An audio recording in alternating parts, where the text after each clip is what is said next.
Hitos de Libertad, que es una exposición itinerante del Museo Nacional de Colombia, en la cual se habla y se relata acerca de los procesos de libertad y resistencia, poblamiento y vida, desarraigo y arraigo de las comunidades negras, afrocolombianas, raizales y palenqueras en Colombia, la Nueva Granada, y cómo han sido los procesos históricos que se han dado pues en este territorio.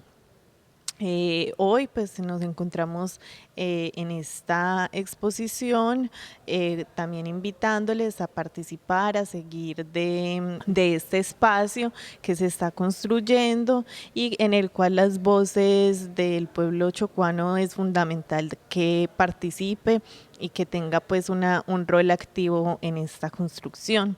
Hitos de Libertad ha estado durante el mes de marzo y abril en la Biblioteca Arnoldo Palacios. Aquí hemos recibido una cantidad de grupos que han estado muy receptivas, dispuestas y críticos frente a esta exposición, los cuales también han aportado enormes y valiosas reflexiones y análisis frente a las narraciones por parte de los museos.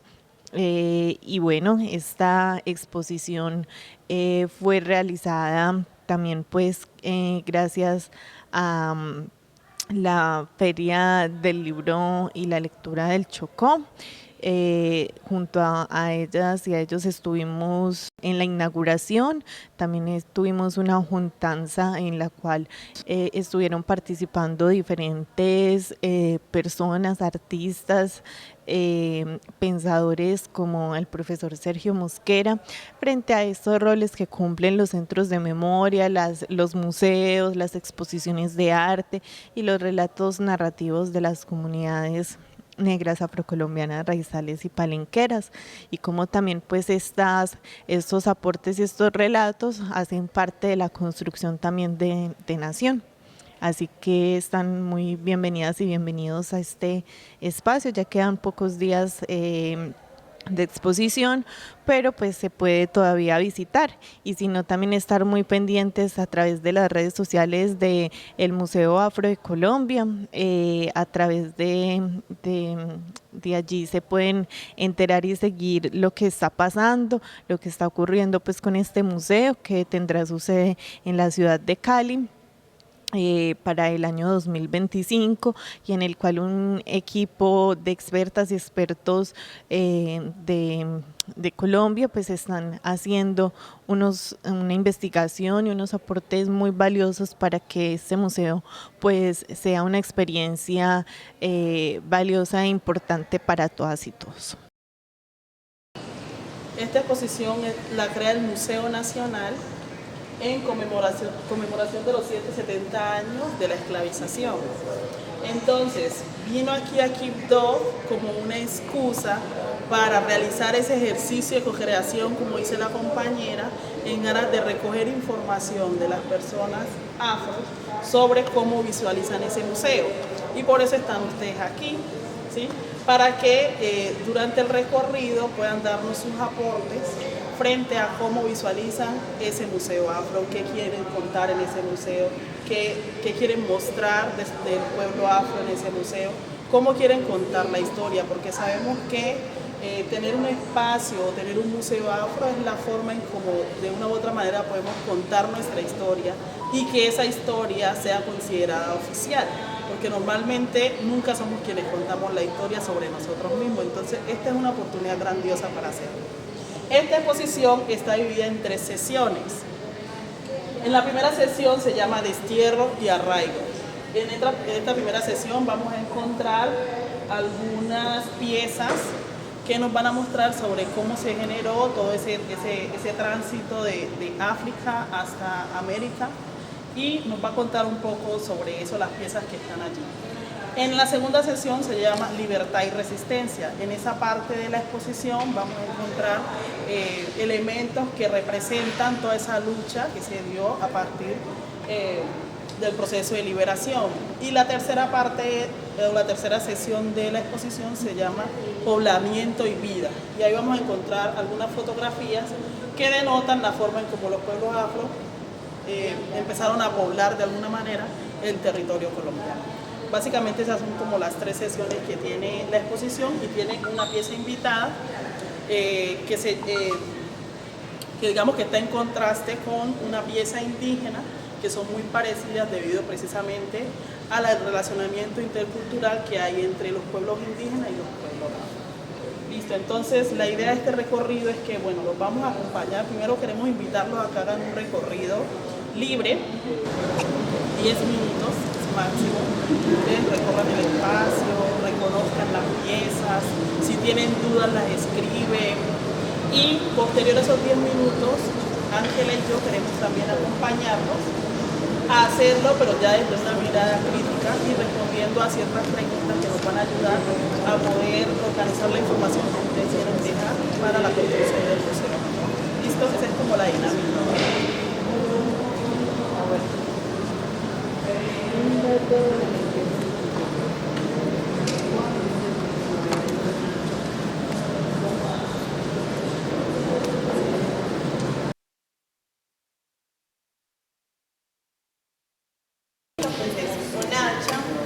Y en el cual pues se habla acerca de una maldición que Changó pues entrega como base al pueblo negro, y que se considera como la de la descolonización. Al mismo tiempo pues entonces encontramos más cartografías como esta, en la cual pues ya hablamos del el nuevo Reino de Granada, y que nos habla acerca de la población, ¿cierto? Cómo se fue también, digamos, organizando geográficamente el trabajo, las personas, las comunidades. Aquí podemos ver, digamos, estas denominaciones: población blanca, población indígena, población libre, población afroesclavizada y el total de la población. Entonces encontramos que la mayoría pues, de personas de población libre y de población esclavizada pues se encontraba en estas regiones, Caribe, Andina y Pacífica. Listo, bueno, continuamos por aquí. En esta sección encontramos esta serie que inicia con este ambrotipo. El ambrotipo es una forma, digamos, de las pioneras para llegar a la fotografía. Y resulta que me gustaría preguntarles qué les habla, cómo piensan de este objeto, de esta foto.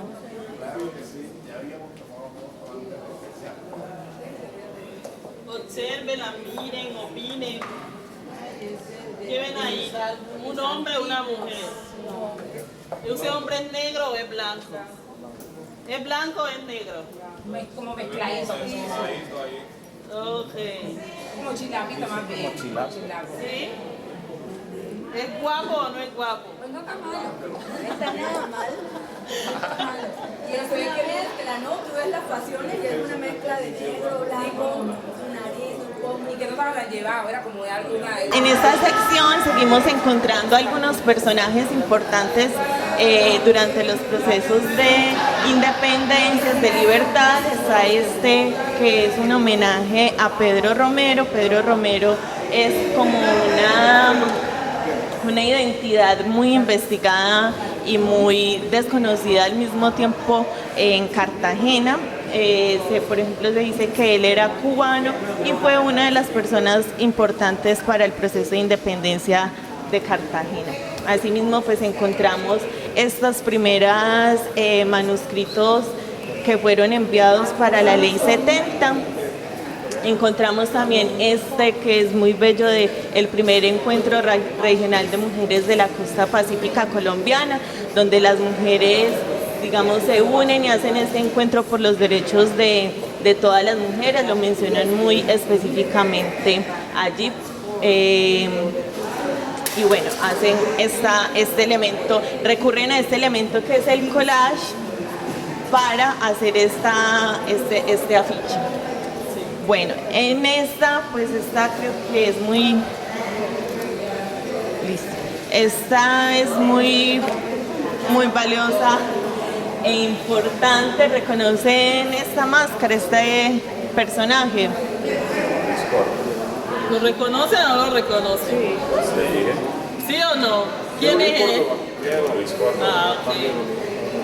Bueno, esa es una máscara mortuoria que se le hace a las personas ilustres y que son importantes. En el país, pues, para el pueblo negro solo se lo hicieron a dos, que fue a Candelario Beso y a Diego Luis Córdoba. Ustedes saben, nuestro ilustre. ¿Para qué les cuento más? Y bueno, y esta pieza es interesante porque precisamente ponen la imagen de Mortoria él sobre el mapa, precisamente del Chocó, pues representando cómo él, de alguna u otra manera, fue una de las personas que más influyó en temas educativos y fue el más emblemático frente a la representación chocuana. Aquí me gustaría preguntarles, por ejemplo, ¿qué otros personajes consideran que es importante que hagan presencia en un museo afro del Chocó? Sí, pues sabemos dentro de la historia, porque así como es importante contar el pasado, es también importante contar las cosas que hemos hecho a partir de ese pasado. Es decir, nosotros habitamos este espacio, hemos tenido muchos personajes que han hecho grandes cosas y que no están en este espacio. Entonces, si nosotros quisiéramos hablar de eso también como hitos de libertad, ¿qué personaje chocuano creen ustedes que podría estar dentro de nuestro museo? Es para responder la pregunta. Chonto Abigail Ciernarriaga. ¿Alguien más? Para mí eso es importante porque ¿Qué quiere decir? No. Miren, yo quiero aprovechar para mencionar a Barule, la nueva verdad que estaba con unos hermanos Mina y él lideró una revuelta. A los pocos días lamentablemente fue asesinado. Él lideró una revuelta, esta lo que permitió liberar a muchos esclavizados y esclavizadas. Pero hay una parte que tú estabas mencionando ya, que está en la discusión hace rato a nivel internacional sobre el verdadero rol de Bolívar. Y en ese sentido pues se ha planteado que él habría traicionado la causa al no cumplir el acuerdo con Petión, que era de liberar a los esclavizados y esclavizadas.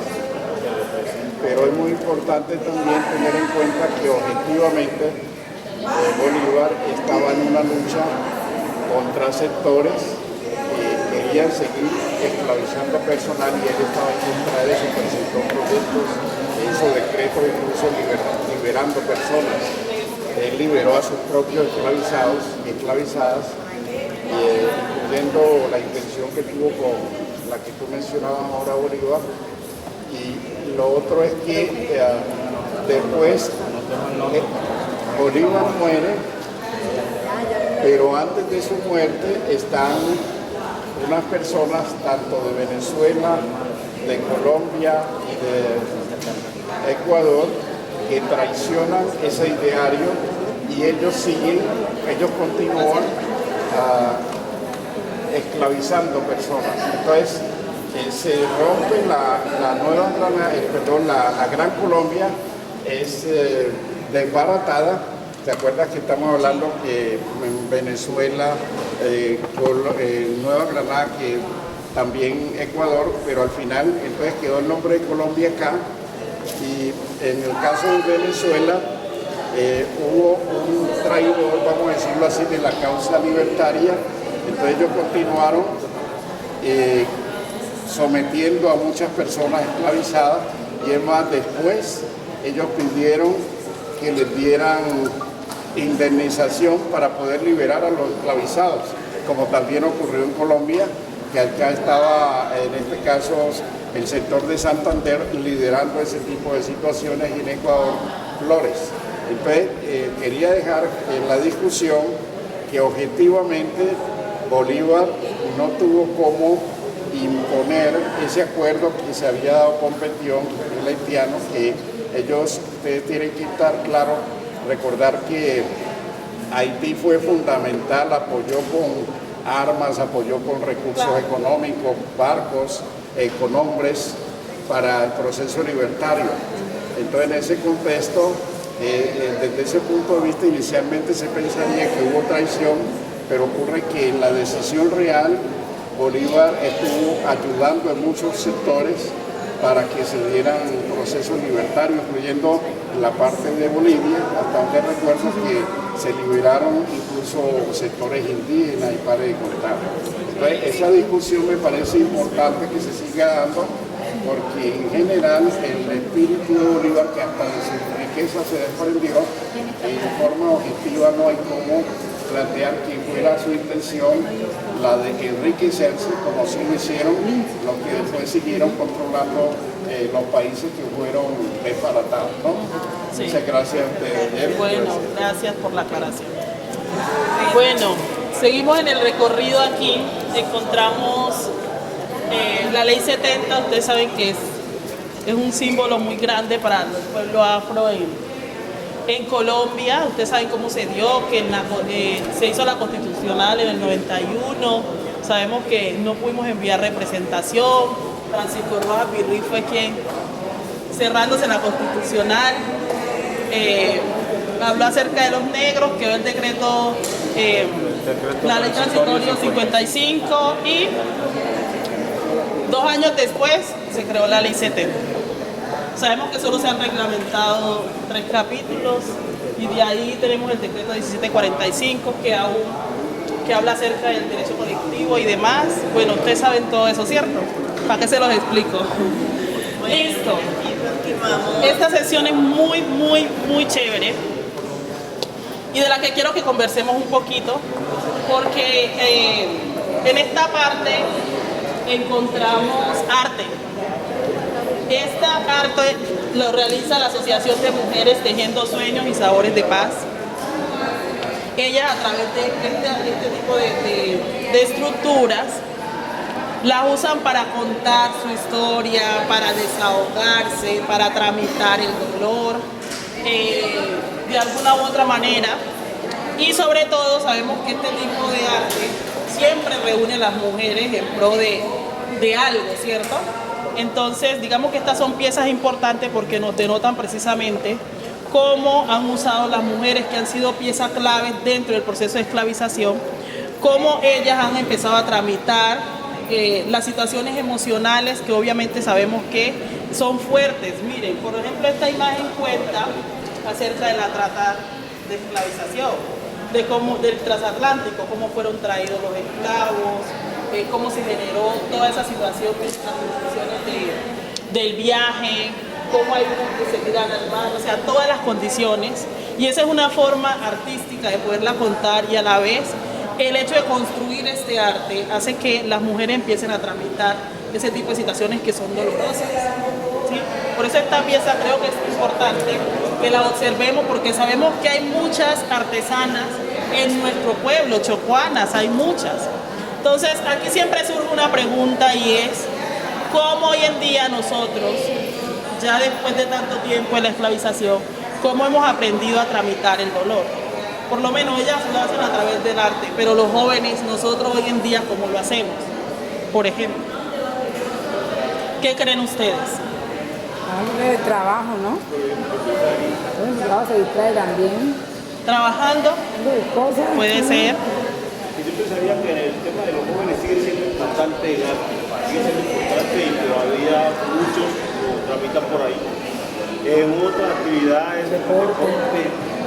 Y bueno, algo que hoy es muy triste, pero que está sucediendo, que algunos sienten que de alguna manera eso les justifica o los impulsa a actos de violencia. Algunas personas hoy en día, y es fundamental, piensan que todo este pasado justifica acciones de ese tipo, y es muy importante que empecemos a trabajar también en desmantelar o de alguna manera desvirtuar eso. Claro. Me parece muy importante lo que dice porque precisamente ustedes son miembros de la gobernación y hacen parte del área cultural. Entonces la pregunta es qué acciones han hecho en ustedes para que el arte que ha sacado a muchos jóvenes de pronto de la violencia, de situaciones difíciles, ¿qué tipo de acciones han realizado ustedes para eso? Bueno, se han hecho muchas acciones, pero somos conscientes de que hay que profundizar más y que hay que insistir más, y eso pasa mucho también por la voluntad política de los que firman, o sea, porque generalmente estos procesos no se dan sin un apoyo, sobre todo en recursos y en decisión de quien tiene que poner la firma. Entonces, en ese sentido, seguimos trabajando. Yo personalmente no soy de cultura, soy de desarrollo económico, pero lo que me hace es los programas de gobierno que después se convierten en planes de desarrollo tanto nacionales, departamentales y municipales, muchos están enfocados al trabajo con jóvenes. Jóvenes del departamento del Chocó, contextualicémoslo así, vienen trabajando muchos temas de baile, de canto, de poesía, de teatro, precisamente para ese tema de demostrar el diario vivir que tienen cada uno de ellos. Desafortunadamente, usted como persona es el que decide si está en el lado A o si está en el lado B de la carátula, ¿no? O sea, ¿cuál es el lado A y cuál es el B? yo doy la ruta para que todos estemos. El lado A es el lado positivo de su vida, el lado B es el lado negativo de su vida. Ya cada uno mira en cuál de los dos lados quiere estar, pero el Estado te da una ruta para que esté en uno de los dos. Si no, es que el lado positivo es más fuerte, es más duro estar en este lado. El lado negativo es que yo me echo a las petacas y no trabajo, y espero que alguien llegue a solucionarme. No hago una... Vamos a presentarnos. Y para presentarnos vamos a decir nuestro nombre, vamos a decir la organización a la que pertenecemos y vamos a mencionar el nombre de un animal que tenga cualidades que nos representen. Por ejemplo, mi nombre es Yajaira Palacios. En este espacio voy a estar acompañándoles desde la mediación en la exposición. Y el animal que me representa es la hormiga. ¿Por qué? Porque la hormiga es súper trabajadora, trabaja a tiempo, fuera de tiempo, y tiene la capacidad de prever las dificultades y se adelanta. Y es muy trabajadora en equipo. Entonces, me identifico con la hormiga. Listo, sencillito, ¿cierto? Sencillito. Así que comencemos por acá. Mi nombre es Cristina Baloyo Waldo. Pertenezco a la organización La Red de Escritores de Étnica del Chocó, pues, con esas ganas y con muchas ganas de trabajar. Me identifico con un animal muy rico y muy especial que hace parte de mi ser, el león. Me ha gustado ser la leona, me ha gustado manejar siempre, liderar siempre lo que quiero hacer. Me gusta que las cosas me salgan perfectas, pero siempre es como el león, digo, llego porque llego a donde voy a llegar. ¡Ay, bien! A ver, ¿quién sigue? Se animó por aquí. Ajá. Muy buenas tardes. Buenas tardes. Giancarlo Mosquera. Giancarlo, bienvenido. Me gusta escribir muchas canciones. ¡Ay, qué bien! Me identifico con los cachorritos, me gustan los cachorros porque son muy tiernos y también cuidan la casa. Ok. Que quede claro que es tierno y cuida la casa. Buenas tardes, yo soy Sureya Hoyos, pertenezco a la red y el animal que más me identifico es con el búho. El búho. Soy muy nocturna y me gusta analizar, ver a las personas que me rodean. Y mi producción es de noche.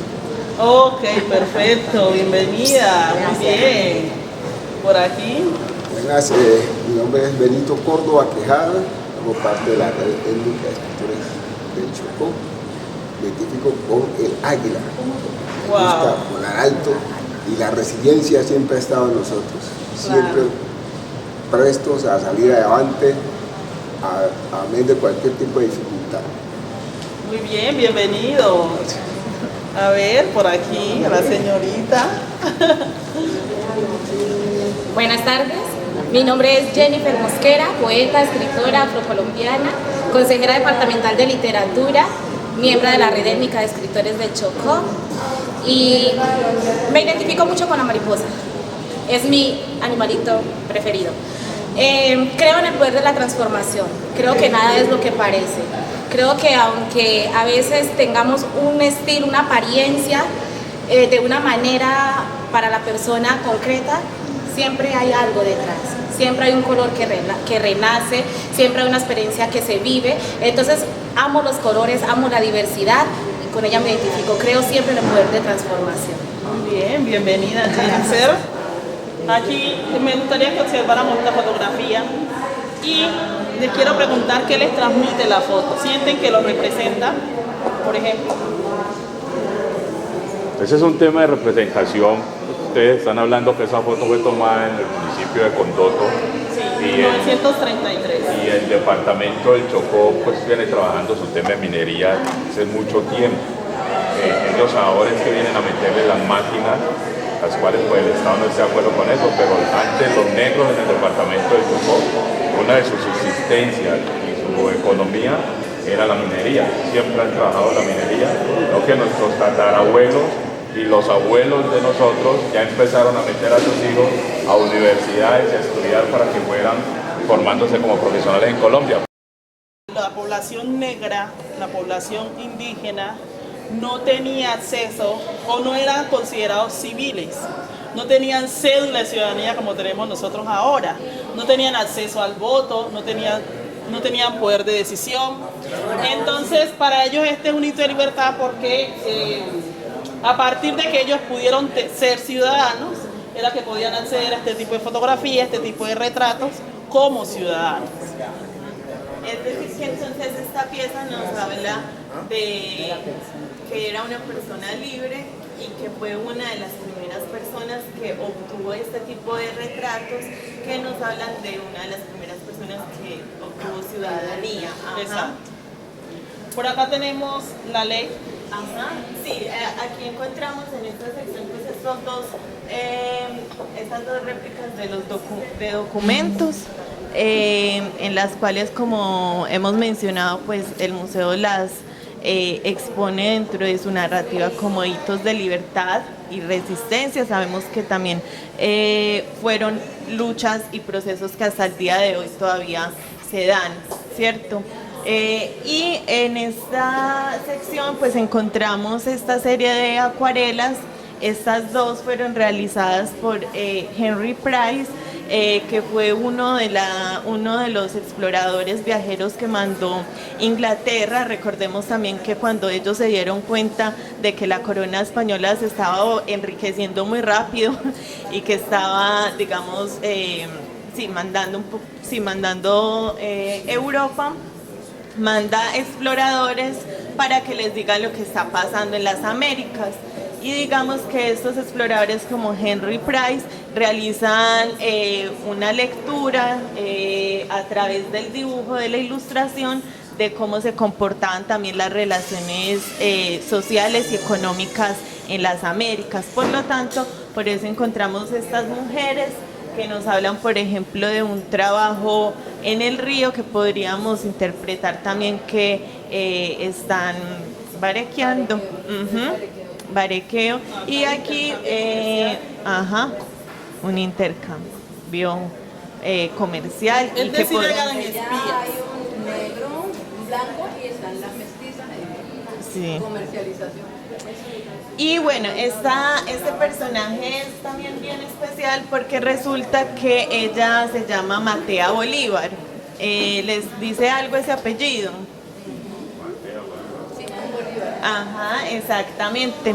Y pues resulta que en la historia, pues Simón Bolívar se da cuenta de los procesos de libertad por Haití, la primera república independiente negra, y ellos a través de cartas tienen un contacto, el libertador de Haití y Simón Bolívar, Y para el Libertador de Haití conocía de que las personas negras en las Américas estaban esclavizadas. Entonces él lo que hace es: te voy a entregar las rutas, te voy a entregar cómo se hace un proceso de libertad, de liberación, pero la condición es que liberes las personas esclavizadas negras que hay en la Nueva Granada. Y pues resulta que Bolívar incumplió esa promesa. ¿Por qué? Porque resulta que su familia, él al ser un criollo, tenía otro estatus social y tenía personas esclavizadas en su familia, como Matea Bolívar, quien era su cuidadora, la persona pues encargada como su nana, y pues fue también como, hace parte pues del... Quiero que no sigue claro, ¿cierto? Aunque mis ancestros obviamente hayan sido, pues uno siente que de pronto tiene que ese canal todavía, pues no olvida eso. Si lo miras del lado como género de mujer, también soy libre, porque no puedo decir que es mujer o que los hombres, es que puede la libertad que hay de género. Eso. Y también el tema, digamos, el tema intelectual, yo decir si quiero estudiar o quiero quedar en la ignorancia, por decirlo así, que todos somos ignorantes, pues también una punta, no otra, pero si quiero seguir creciendo como persona intelectualmente. Hay gente que no puede, así Pues, quiera. Por ejemplo, hay gente que no tiene recursos para decidir quiero ser esto. Pues ser libre, diría yo, es tener la capacidad de tomar decisiones, ¿sí? Y proyectarla a como realmente quiere ver su crecimiento, ¿sí? Dependiendo pues de la situación que se encuentra. Pero desde el punto de vista positivo y desde el punto de vista negativo, ¿sí? Entonces es lo que tú te permites, la Constitución te lo permite, ¿sí? Tú desarrollarte libremente en tu pensamiento y en tu actividad. Pues yo adicionalmente consigo la libertad como esa posibilidad que tengo de hacer ya no ni siquiera lo que deseo, sino lo que conviene. Ese conviene conmigo y con mi contexto. Así es como yo lo consigo. Y respecto a lo que usted dice, lo económico, yo siempre he pensado que uno no puede tener limitantes por lo económico. Yo soy desplazada de Ojalá. Nosotros llegamos aquí dos desplazados y fue muy duro. Y en el Estado sí decían que el apoyo, pero ustedes saben que en todo se ve como de que apoyan unos cuantos, o sea, el apoyo no es para todo el mundo. Y a mí eso no me limitó.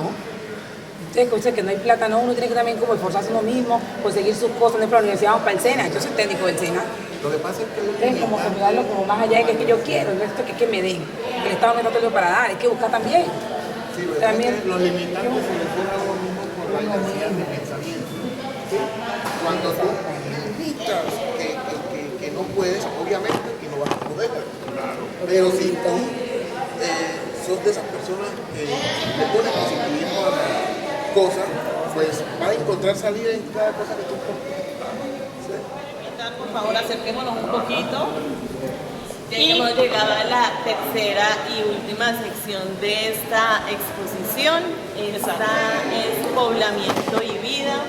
Y aquí encontramos unas piezas más contemporáneas, encontramos más formatos como la fotografía, encontramos unos relatos pues como que son más familiares frente a la historia, más cercanos. Aquí. Listo. Bueno, yo quiero que miren las fotografías de aquí hacia allá. Quiero que las observen. Y les pregunto si alguna de estas imágenes se relaciona con ustedes. ¿Conocen esos contextos? Pero conozco desde el punto de vista como chocuano. Como persona. ¿Conocen esos contextos? Por ejemplo, ¿a qué les asemeja esta imagen? Andagoya, del tiempo de la Andagoya en el tiempo de la empresa, de la Chocó Pacífico. ¿Y esta imagen? Mina, las embalsadas. No, ese es San Pablo. Casi cualquier pueblo del Chocó.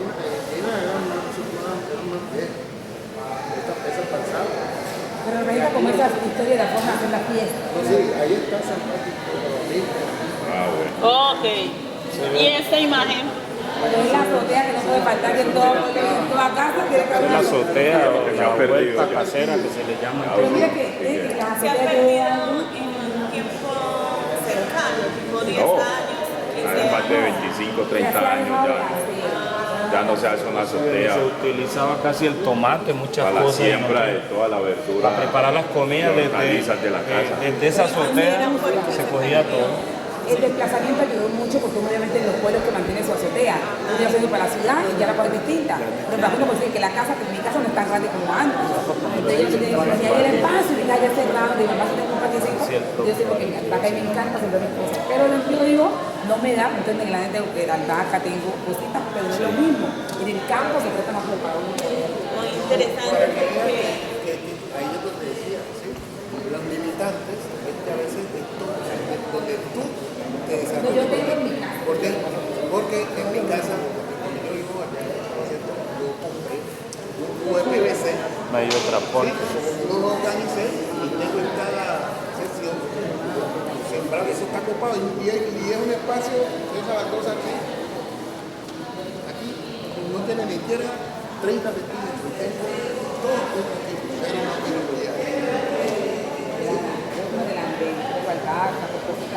y crece lo más de bacán. Esta imagen, ¿a qué se les hace? El barequeo. Esta me gusta más esta que incluso de la que está allá. El Sí, barequeo. ese es el barequeo. ¿Cierto? Si ustedes tuvieran que colocarle un nombre a ella, ¿cuál sería? No, ya no está sacrificado. Un nombre, como persona, un nombre. A ella, un nombre, Ana. ¿Por qué? Las Anas son fuertes y trabajar en la minería es muy fuerte. Para mí esperanza. Me gusta esa respuesta. La esperanza de que Y ahora le digo por qué me gusta. la lleve a mejorar ya. Mi esperanza. O sea, pues. Ana y Esperanza. Me gusta Esperanza. Esperanza, porque hay muchas esperanzas trabajando minería. No por el nombre Esperanza de poder mejorar como la nombre, calidad. sino por el significado. Y Exacto. mire la mirada de la sonrisa que me dice, tiene un sueño. Ok. Oye, como estamos hablando No, yo dije un nombre de como y persona. este tema ya no, pues muy poquito ya se ve el barequeo tradicional, pues no es de mejorar la calidad de vida, porque ellos en ese entonces, ese era el trabajo, ellos vivían bien, sino que ese era mi trabajo, el barequeo para conseguir los 2, 3 castellanos de oro. Y todavía se ve. Todavía se ve castellanos de oro y platino, cambiarlos, de ir a hacer el mercado, ir a comprar los uniformes de mi hijo, Mandarle al hijo que estaba en la ciudad, todo mandarle al salía hijo, de... pero todo eso sale de ahí. O sea, mis papás estudiaron con eso. Sí. Ese era Los un papás estilo de de mi vida. papá, los papás de mi papá hacían barequeo en las minas, recogían y mandaban a sus hijos que estaban estudiando. Por eso los hijos que estudian en un tiempo sabían de dónde salía esa plata y no podían salir de Barbachaña, Estaba molestando, pero la de tiempo. avenida desagradecido. Listo. Pues bueno, les cuento. Para mí, esta sesión de Poblamiento y Vida nos cuenta desde la pobreza. Es decir, ¿dónde están nuestros ilustres? ¿Dónde están todo lo que hemos construido como pueblo? Por ejemplo, esta pobreza, bullerengue, brujería, pobreza, más pobreza, más pobreza.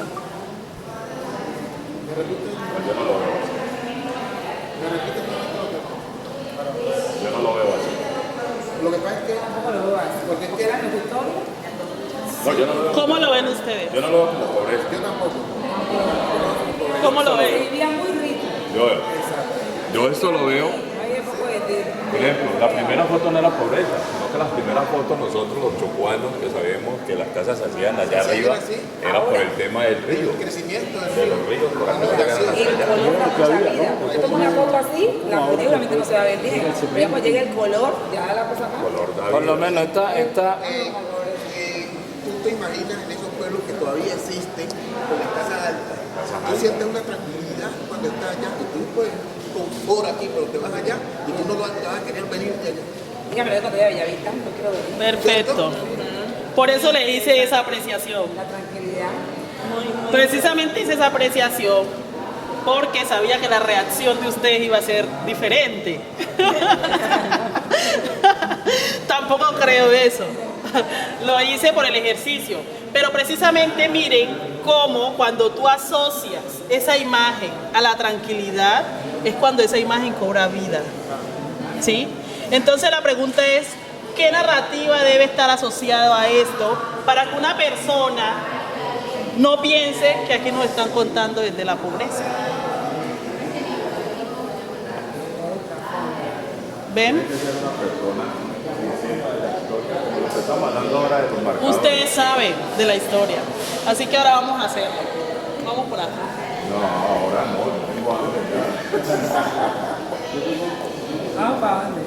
¿Dónde? Sentémonos. Los compañeros van a responder casi todas las preguntas porque no hicieron el recorrido. Ellos salen publicando noticias, están trabajando ahí. Sí. Listo. Sentémonos rápidamente.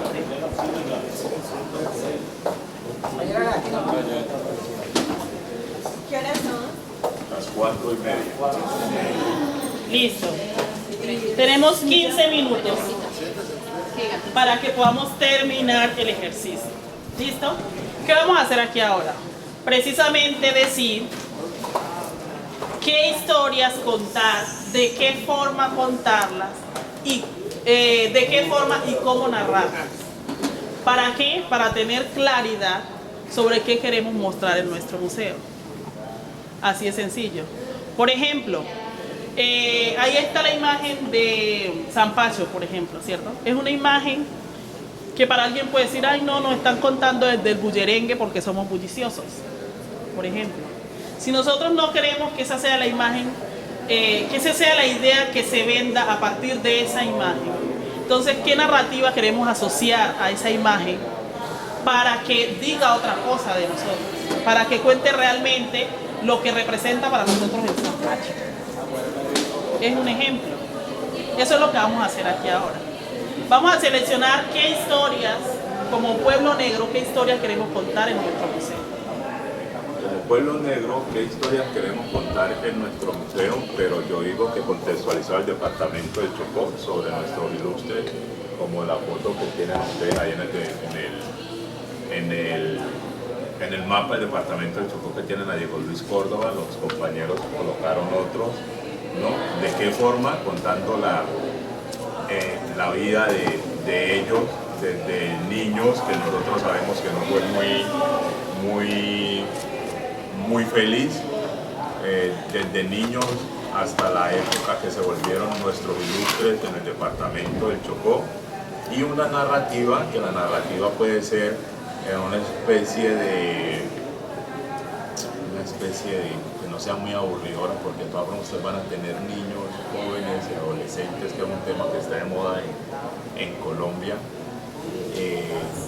Una narrativa que sea más cuento, como una historia que los vaya llevando, que se vayan ellos mentalizando, se vayan vinculando a la historia, que sean ellos los protagonistas, y lograr de que ellos atiendan lo que les quiere contar, entiendan lo que les quieren contar y repliquen lo que les contó. Una forma dramatizada. Entonces, aquí vamos a anotar qué historias contar, y lo vamos a pegar aquí, de qué forma contarlas allí y cómo narrarlas allá. Por ejemplo, yo quisiera que habláramos de la minería, por ejemplo. ¿Qué historias contar sobre la minería? ¿De qué forma contarlas? Yo quisiera que la contáramos a través de una batea que estuviera en el museo expuesta. Entonces, esa es de qué forma la quiero que la cuente. Ahora, ¿qué narrativas asociar a esa batea? Ah, bueno, contar la historia de mi mamá o de mi abuela, por ejemplo, que va al monte todos los días y se levanta, reúne a sus hijos, los lleva con ellos a la playa, hacen tonga, hacen lo que hace minería, barejean y aprovecha para contarles a sus niños mitos y leyendas que les ayude a corregir, por ejemplo, la conducta. Entonces, yo ahí estoy contando que la minería no solamente es un sustento económico, sino es que es la forma en cómo nuestras comunidades reúnen a sus familias para enseñarles educación. Por ejemplo, ese es un ejemplo mío. A eso quiero invitarlos que hagan en estos 15 minutos. Cada uno va a elegir qué historia contar, de qué forma contarlas y cómo narrar. Y terminamos. Incluso también puede ser esa emoción que mencionabas, por ejemplo, frente a la nostalgia, de esas cosas que han cambiado y que, por ejemplo, les gustaría encontrar en el museo, porque justamente mueve estas cuestiones de me recuerda, me trae buenos recuerdos, los buenos tiempos, la tranquilidad.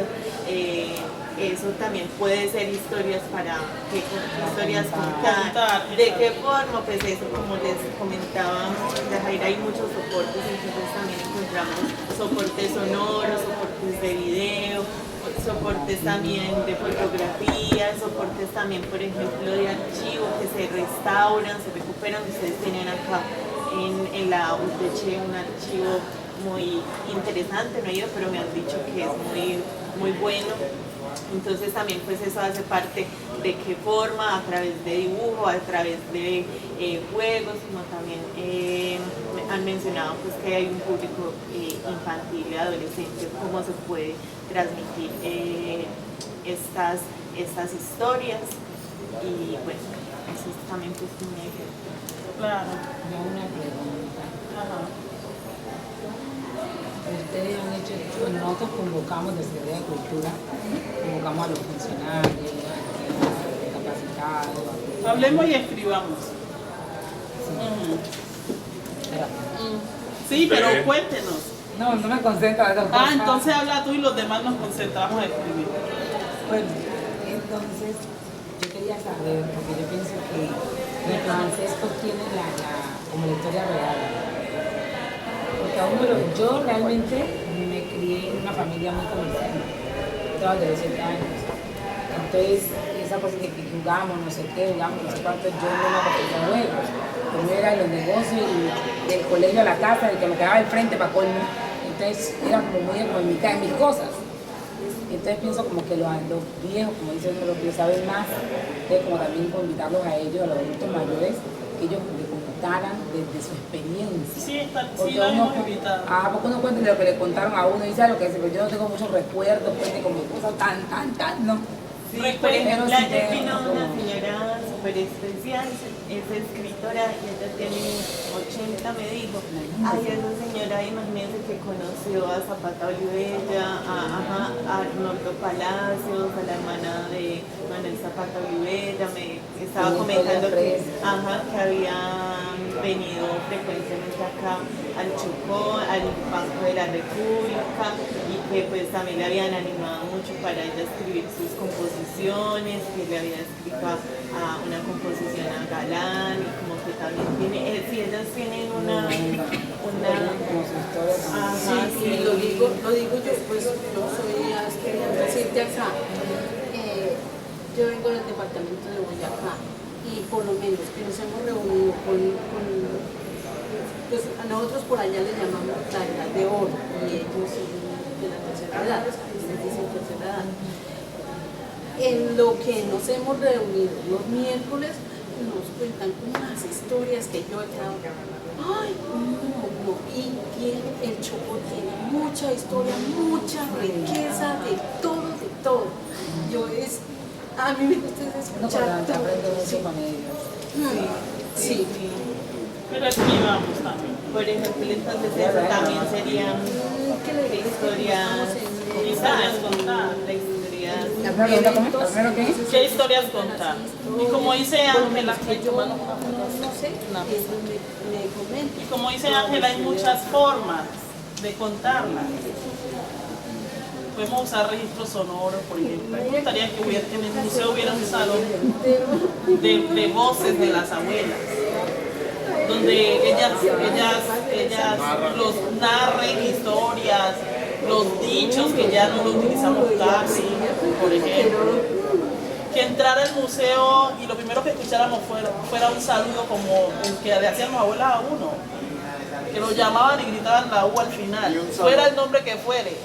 Ya ahí la U. O sea, sería buenísimo que al entrar al museo pudiésemos tener ese sonido, por ejemplo. Entonces, es pensar en de qué forma. Y un salón para pasar a los niños y de una forma dramatizada contarles también la historia. Ese es en el de qué forma. Ahora, creería yo pues que de esa forma que los niños se pueden ir ilustrando para que asuman pues esas historias o esas vivencias de una forma bastante positiva. Sí, también otro ejemplo que nos pareció muy interesante y que lo han mencionado repetitivamente es el tema de las palabras y el lenguaje, como hacer rescatar también toda esa le dicen la jerga, sí. Entonces nos decían que, por ejemplo, encontrar una pared con todas estas palabras y dichos propios del también nos mencionaban, por ejemplo, como este tema de mural, como mural representativo que contenga elementos que la persona decía como que se llamara rincón chocuano y que tuviera como una composición del Chocó, exacto, porque sabemos que si hablamos de museo afro, pues van a estar todos, no solamente los negros afro, también van a estar los raizales, los palenqueros que tienen sus formas de llamar, exacto, que fuera un área donde, exacto, y por ejemplo hay elementos que hay en la comunidad raizal, palenquera y que también la tenemos los afro, y eso nos pasa mucho con el tema de la atarraya, por ejemplo, hay partes de donde los negros a la atarraya no le dicen atarraya, la llaman de otro lado, de otra forma. Entonces es importante que también dentro del museo se hagan ese tipo de aclaraciones. Bueno, ¿ya terminaron? No han escrito ustedes. De la música también es muy representativo. Hay mucho que decir. No, de la música hay mucho que... Inclusive hay instrumentos que en una región se representan de una manera y en otra. Claro, y eso debería estar, por ejemplo, lo gastronómico también. Va a ser una reunión política, ¿cierto? Hasta las 10 está bien. Son las 4:50. Bueno, entonces ustedes ya saben que estamos construyendo el museo, ¿cierto?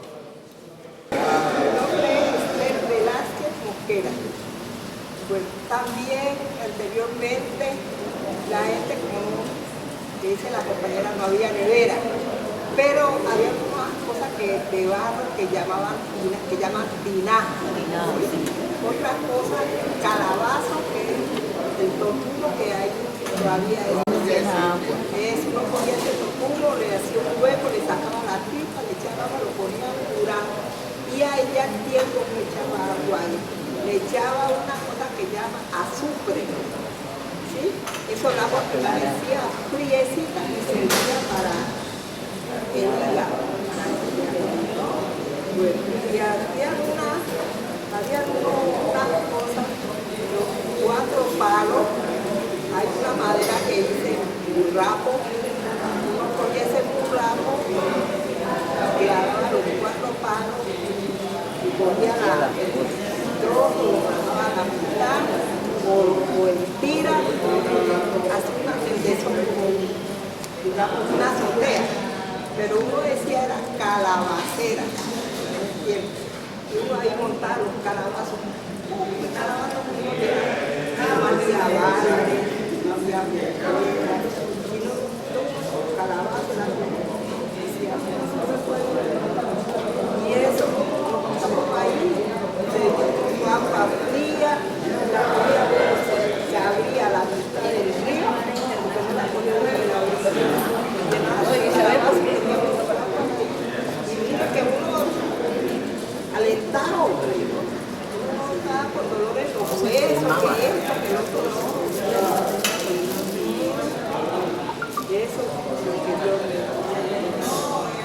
otro plato? La respuesta hacia la nieta de algo. Yo también usaba mucho el chícharo. Salado, lo machata, lo pone. Como en ese tiempo se daba barbacoa, era una ocupación de leña y hacía abrir una forma, ya montaba su pescado, montaba el jabón,